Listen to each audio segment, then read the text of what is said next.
First, I think this has 6 inches deep because the blood is not stopping. So you use your finger to touch where's the blood came from. Okay, ouch, never mind. If you say ouch, never mind. I will do but my part so I can save your life. Okay? So when you touch like this, you have to find something. Okay. Okay, we have here. So you put this one.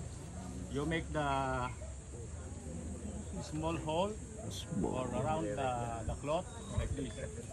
So this one is the one thing you can use to put inside. Then you put here inside the hole, the small one. Okay. Sige, Tagalog na lang. Once you put the end of the finger,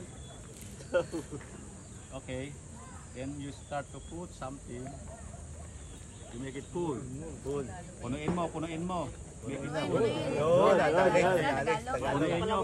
Punuin ang ng gasa. Hanggang umapaw. Puno na.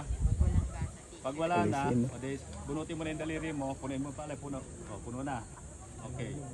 Then, lagyan mo ng sa ibabaw ng gasa. Tingnan mo hanggang mga 10 seconds.